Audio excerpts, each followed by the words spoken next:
Jésus, tu es fidèle, fidèle, fidèle.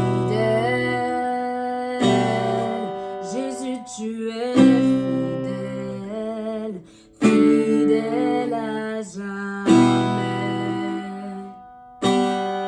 Jésus, tu es fidèle, fidèle,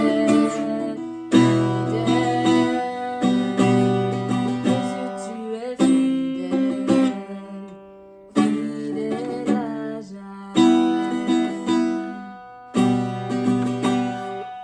Hello, donc on se retrouve dans une nouvelle vidéo. Alors la vidéo de ce jour, ça va être sur l'obéissance, la justice et la récompense. Parce que le Seigneur a prévu pour nous des plans, mais on doit vivre dans sa justice pour pouvoir bénéficier de ces promesses qu'il a prévues pour nous, qui sont des cadeaux, des bénédictions. Donc on va tout de suite entrer dans le vif du sujet. On va aller dans le livre de Genèse. On va faire vraiment une série sur le livre de Genèse en parallèle avec le Nouveau Testament pour vraiment on puisse lier le Nouveau et l'Ancien Testament. Donc on est dans Genèse chapitre 18 au verset 19. On va même commencer au verset 17 pour qu'on puisse bien comprendre le contexte ensemble. Alors l'Éternel dit, cacherai-je à Abraham ce que je vais faire ? Abraham deviendra une nation grande et puissante et toutes les nations de la terre seront bénies en lui. En effet, je l'ai choisi afin qu'il ordonne à ses fils et à sa famille après lui de garder la voie de l'Éternel en pratiquant la droiture et la justice. Ainsi, l'Éternel accomplira en faveur d'Abraham les promesses qu'il lui a faites.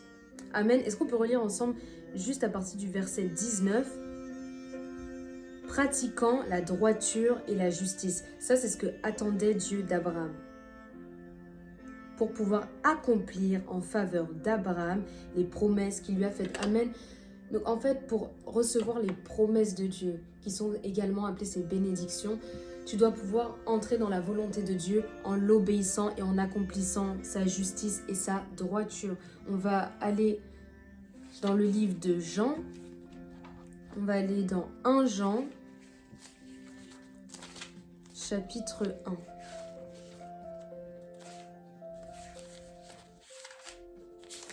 Nous sommes dans 1 Jean, chapitre 1. Et on est au verset 9. Si nous reconnaissons nos péchés, il est fidèle et juste pour nous les pardonner et pour nous purifier de tout mal. Amen. Si nous disons que nous n'avons pas péché, nous faisons de Dieu un menteur et sa parole n'est pas en nous. Donc là, on comprend très bien que si on demande pardon au Seigneur, il est juste et fidèle pour nous pardonner. Parce que ce qu'il veut, c'est purifier notre cœur et nous bénir.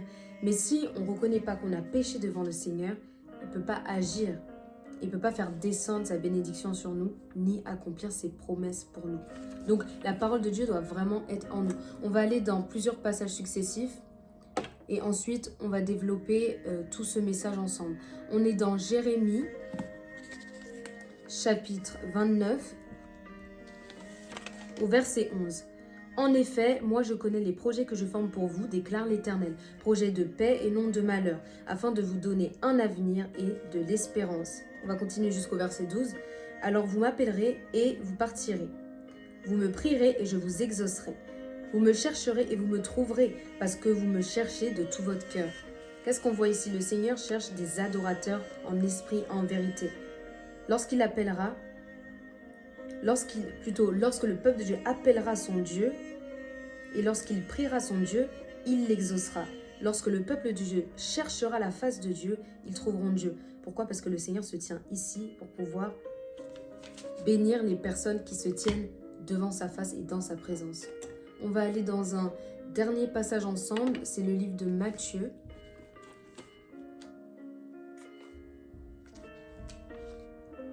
Au chapitre 5. Donc on est au verset 16.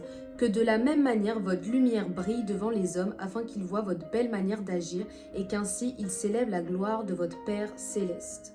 Amen. Continue jusqu'au verset 17. Ne croyez pas que je sois venu pour abolir la loi ou les prophètes. Je suis venu non pour abolir, mais pour accomplir. En effet, je vous le dis en vérité, tant que le ciel et la terre n'auront pas disparu, pas une seule lettre ni un seul trait de lettre ne disparaîtra de la loi avant que tout ne soit arrivé.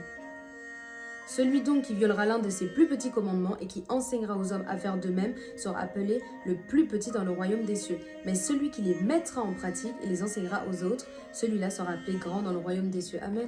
Donc qu'est-ce qu'on voit ici? Ceux qui sont grands dans le royaume des cieux, c'est tout simplement les personnes qui font la volonté de Dieu. Et c'est eux qui pourront enseigner et briller en fait de manière éternelle. Et la gloire de Dieu reposera sur eux. Donc revenons au prophète Abraham.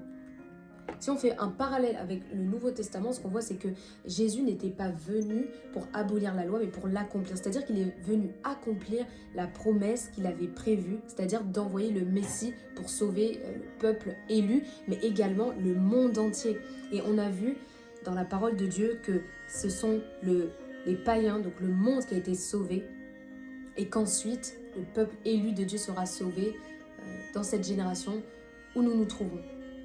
Tout simplement pour vous dire que le Seigneur nous aime d'un amour tellement inconditionnel. Et ce qu'il veut pour nous, c'est qu'on puisse le connaître et l'aimer et être pur devant lui. Ça ne sert à rien à Dieu d'avoir des enfants qui sont devant lui et qui font le mal en permanence. On peut voir que dans Sodome et Gomorrhe, il se passait tellement de choses mauvaises que Dieu a voulu détruire la ville et on le verra dans une prochaine vidéo. Donc ce que le Seigneur veut, c'est qu'on puisse vraiment marcher de manière pure, droite et qu'on puisse accomplir sa volonté. Et lorsqu'on accomplit sa volonté, on marche dans une obéissance. Et cette obéissance, elle nous appelle à recevoir les promesses de Dieu. Lorsque le Seigneur a envoyé son peuple dans Canaan, c'était pour leur donner justement cette terre promise. Et c'est cette terre qu'il avait promise depuis Abraham, en fait. Cette terre était réservée aux descendants d'Abraham.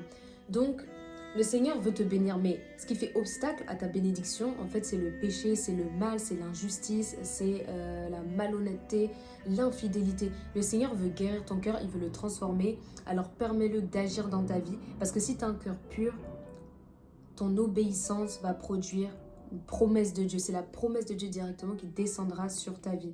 Donc, je te laisse quelques instants pour y réfléchir et pour t'analyser toi-même, pour t'examiner.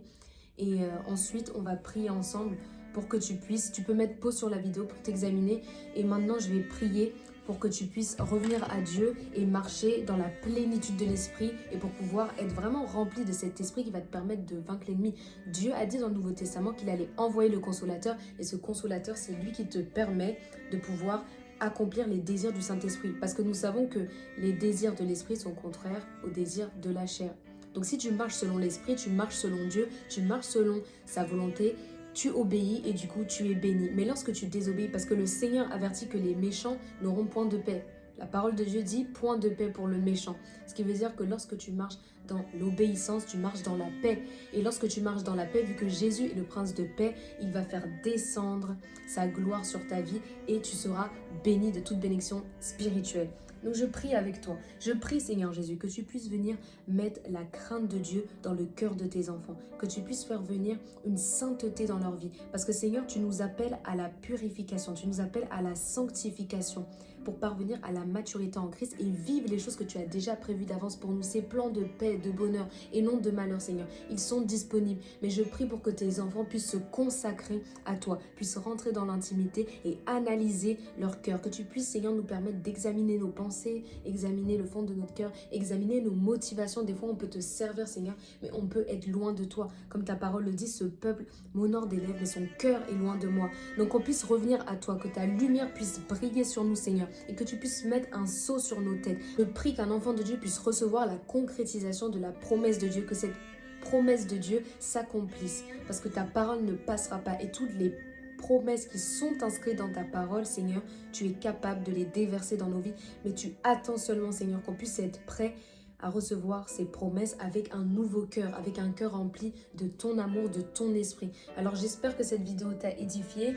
Je prie vraiment que tu puisses t'examiner toi-même pour vraiment être approuvé de Dieu et pouvoir être l'enfant de Dieu, chéri, l'enfant de Dieu, aimé par ces attitudes qui sont agréables au Seigneur et que tu puisses avoir ce parfum de bonne odeur qui émane de toi parce que tu fais la volonté de Dieu, que tu t'es consacré et que tu décides non pas de regarder aux hommes, mais de regarder à Dieu seul parce qu'il est le seul juge et il revient bientôt. Il a besoin d'une église qui est nette, irréprochable, sans défaut, sans tâche. Que Dieu te bénisse et on se retrouve dans la prochaine vidéo.